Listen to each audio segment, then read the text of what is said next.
Welcome to an Amateur Adventures. Apologies for not being around for a short time. It was Remembrance Sunday here in the UK last weekend, and just work has got ahead of me.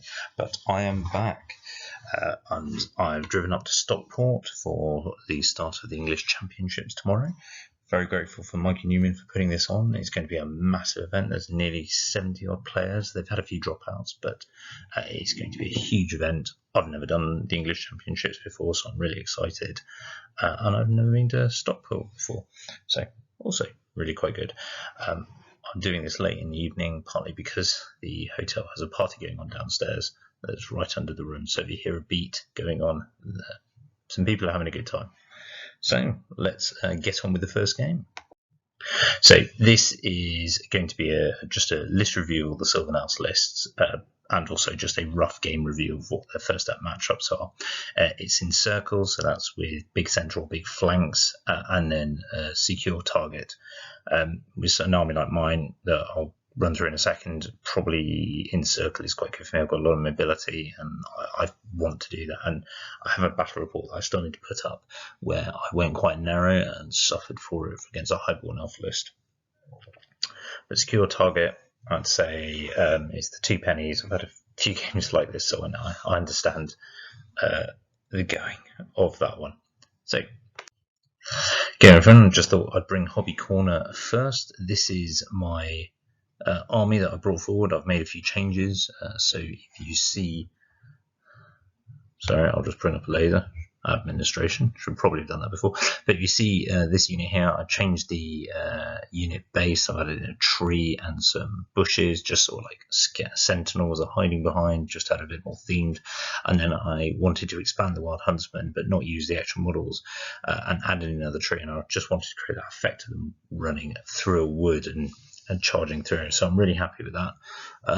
It's not going to get win best painted, just I'm not that good, but for me it gives me a little bit of joy, and I just like it.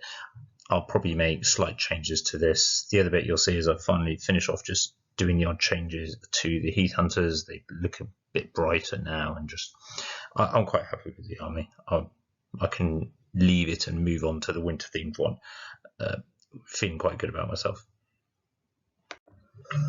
So this is my list on the left that I took. I went with the Druid Dragon, Master Druidism, Binding Scroll, and Talisman of the Void. And I went, ironically, I went with the Binding Scroll purely because in the last tournament I went to, I faced 2 Mario Kart Shamanism Beast Herd, Chariot Master Shamanism, and I just couldn't do anything to them. And it was just very annoying. I was like, yep, Binding Scroll can solve that.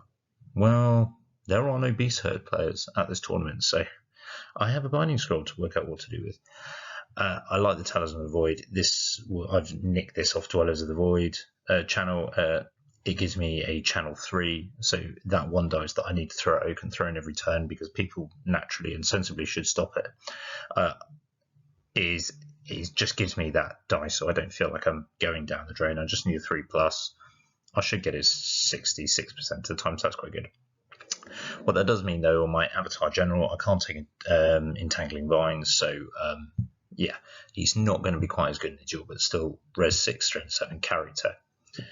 I've gone with my Chieftain BSB, standard build with Hunter's Honor, 23 Dryads, 2 units of 8 Dryads, now with a Champion, because I need to put the points somewhere, and actually this is quite good for those cowboys.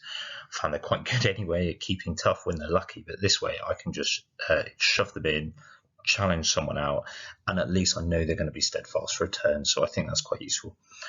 I've got the teams for Heath Hunters as chaff, though I like keeping them quite useful, and I think they'll be quite useful in this game. And then the Wild Huntsman, I've made the unit bigger just because I think it naturally goes with Druidism quite well. Kept the shield as well just because I do like that 4+ save. I think it does make a big difference.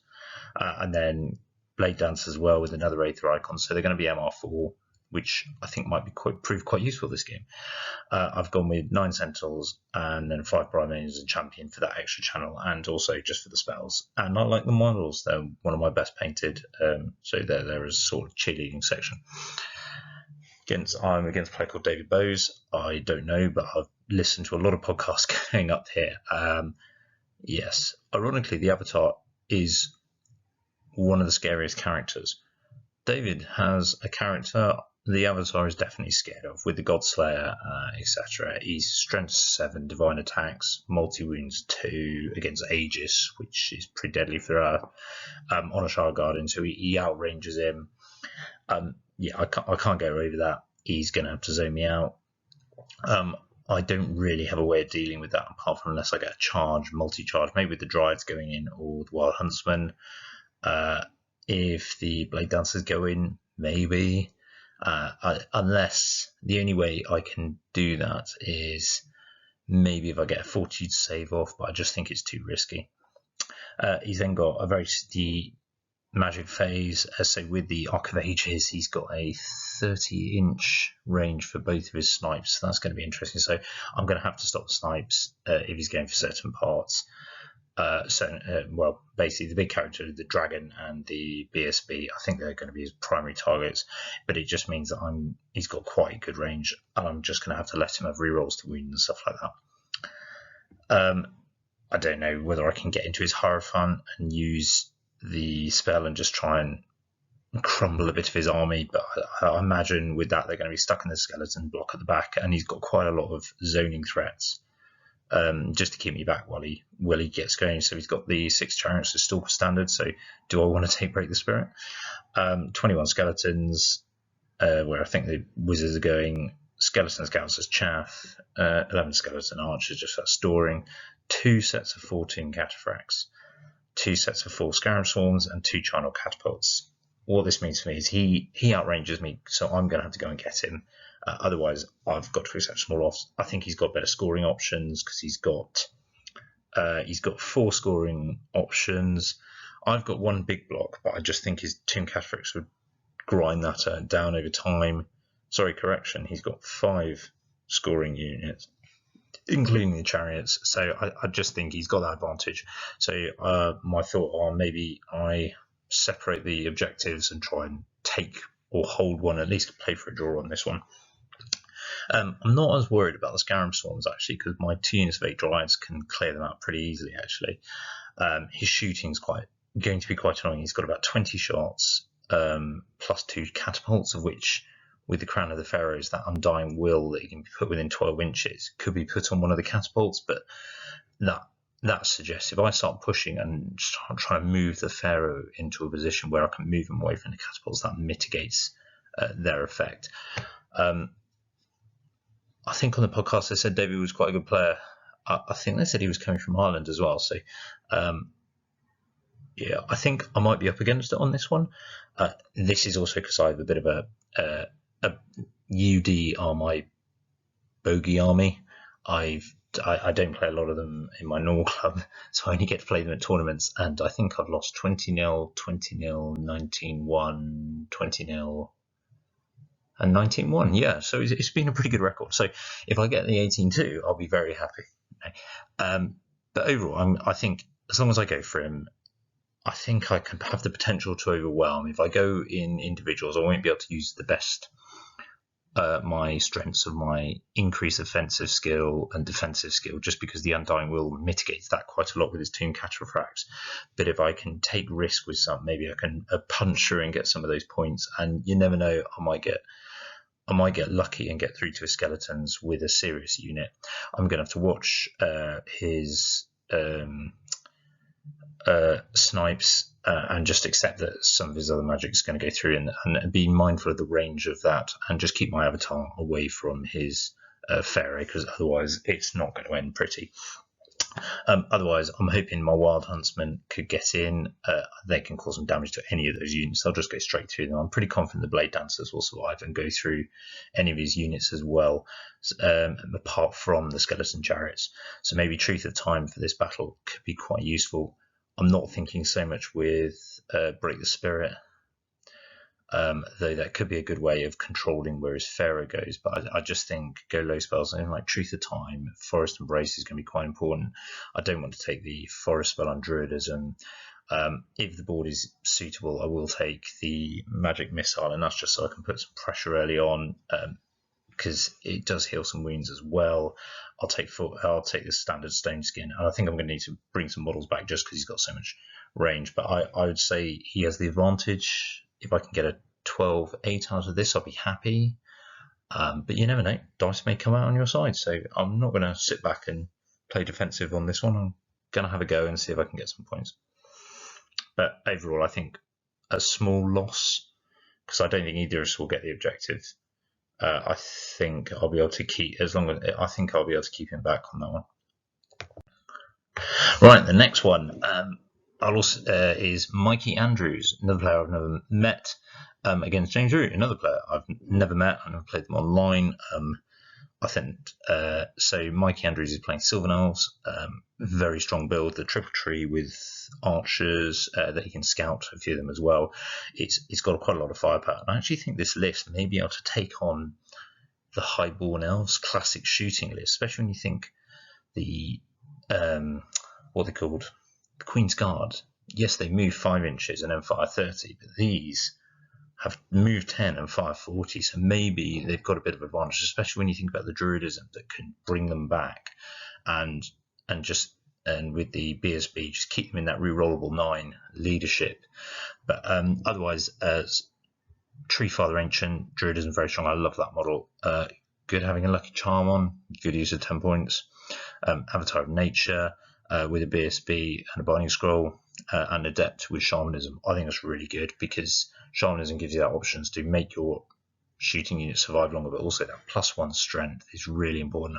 I feel it's something my army lacks. I do strength 5 very well, but if you're hunting for 5-ups and you just don't get them in that combat round, those Wild Huntsmen are not staying around for much longer, no matter how good they roll on to hit. So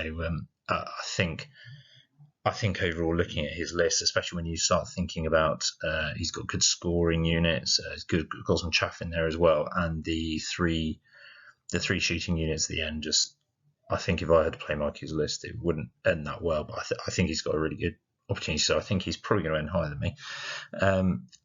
And in terms of this list, I think he's just got the range advantage over James Root. Yes, those 3 Krakens, if he lets them get into the monsters, I think will tear them apart, but the repeater batteries, you can just stay out of range initially, keep the Krakens back and take them out with the poison shooting. He doesn't need to get lucky. He should. Between the Pathfinders and the Scout Sentinels, you could probably take out a Kraken a turn, or even two repeater batteries. So I still think I'd say the advantages, and the spears are strong, so I think they can take 1 objective, and it all depends on whether Mikey can utilize his big monsters, or has enough time left in the game to utilize his big monsters and the Dryads to push them off that while keeping the other objective. So I still think this is going to be a win to Mikey, maybe a 14. I'll go with 14-6. I just think between the magic, the shamanism, and the shooting with the monsters, I think he's just got an advantage against them. So yeah, 14-6 to Mikey. And then we got Josh Burns. I haven't met Josh. He's also got a brilliantly painted army. I met him down at Frome, and he's got a very good record at the moment of this. He's I think he's sort of like the top Sylvan Elf player for us. So he's certainly the top one in this tournament, I think. But then I've never met Mikey, so that could all change. But I do like his list a lot. I think it's something a bit different. I do have a soft spot for Blade Dancers, and I think 2 units for 10 where he can bounce the BSB in between is very cool. So going through his list, the Avatar of Nature with the Entangling Vines, so very good in a duel. I think that gives it an advantage. Yes, it's 60 points, but it's such a strong combination, and probably I should have not taken a Binding Scroll, and I should have taken Entangling Vines instead. Again, he's got that Master Druidism and Adept.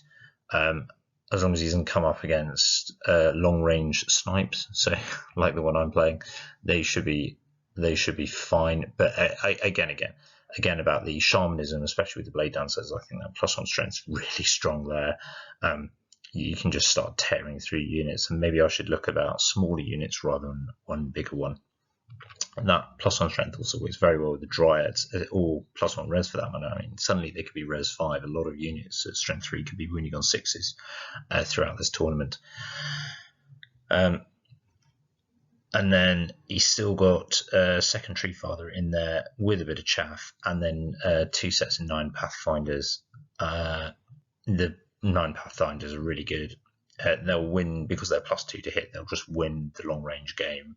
I think because he's got the Tree Father Avatar, he doesn't need to worry about monsters. So I think they are the better option here. And with the Scout, he can pick the battles he wants. In terms, he's facing Jack Chapman, who's also he's Team England. And on a side note, Jack Chapman has also started doing the Thundercocks podcast again, but with a little different. He's got James McDonnell and Rory Stokes involved. It's really good. They bounce off each other really well. The latest one on TUC that I listened to on the way up was really good, especially when they started talking about how to modify the magic phase and what could be better. And the idea of hereditary spells being expanded was really inspired. But you can also see Jack's list here, and he's been using it. You can see it on Proxy Table Gaming podcast, and I've seen it against Warriors of the Dark Gods and Saurian Ancients, which are quite prominent in this tournament. And those 29 Kingsguard, like, he's apparently thousands of points worth of Warriors of the Dark Gods went in, and the Kingsguard came out swinging, chasing everything down. So it's a really tough unit. I'll be very curious because of the objective he's going. If he wants to take the objective, he might just split his scoring. So I'll be very curious if he moved the king into the Greybeards, just so that if a Tree Father or an Avatar came near it, he could absolutely smack it. Because I wouldn't charge my big trees into a Kingsguard. You're just 29 of them going to win that grind over time on their own. And when you look at the Dwarf Catapult as well, it's Runecraft, so it gets +1 strength, so it's actually strength 8. So the Catapult and Cannon are both wounding on 2s. So if that hits any of them, is winning on 2s, you're then looking at your 5+ ward save, Aegis save, to try and keep you in the fight. They're also going to be quite dangerous against the Dryads, but also the Blade Dancers as well for that Catapult. And the Miners themselves, they're going to be quite painful coming on with Pathfinders, because Pathfinders are only Res 8. Discipline 8. That was a shock when I found that first, and they ran off the board for me. But it's something. It's just going to be there. Otherwise, I think he might try that. Maybe, because it just means the Greybeards can take on one of the big trees, and you could actually potentially get the objective. I think this is going to be an interesting one. I'm going to come down on Josh. Yeah, I'm going to come down on Josh. I just think the 2 units of 9 Pathfinders can take off the cannon in turn 1, take off the catapult in turn 2. Yes, they'll take casualties from the Miners on that, but it just means you unleash the Avatar and the Tree Father to start going after the units that where the king isn't, and then start picking up a lot of points. The Blade Dancers, yes, the King's Guard are tough, but you get counter charges from Blade Dancers. They're stubborn. They've got Druidism to go. You can really do that. So I think potentially this is a 13-7 to Josh Burns. But if his Pathfinder shooting doesn't turn up in the first couple of turns and the Miners get in and start taking them off, completely different game. But yeah, I'm going to give 13-7 to Josh Burns. Looking at the number of lists, so this tournament has had a massive amount of Warriors of the Dark Gods, Saurian Ancients, and I think the balance in Josh's list, I think and because he is a really good player, I think he's got the advantage over Mikey and myself, but matchup dependent, etc., and just whether you make the good move on the day. I think he'll be best in race. I don't think any of us will podium because just the sheer number of class of players. I mean, you just got to listen to the podcast and it's like, wow, this is going to be really tough. I think for myself, I want to, normally I'd say 50, but I think that's overreaching. I would be very happy with 40 points from this tournament, just because of the sheer number and how good everyone is. But I'm not going to sit back. I'm going have a go, see what happens. I think units of 9 Wild Huntsmen, either it's going to be a lot of points wasted down the drain when they get charged and all that stuff, or they're just going to have some really good moments where they just pile through people. But looking at this, I do think lacking that +1 strength is going to put me back a few. When not having a shamanism apprentice, even just have that +1 strength is going to really ruin my day sometimes. Yeah, but hey ho, I think it's going to be a fun game tomorrow, a fun day, weekend. I'm really looking forward to it. See everyone, if you're going to TSC tomorrow, I will see you there. If not, I will be posting battle reports shortly. Thank you very much.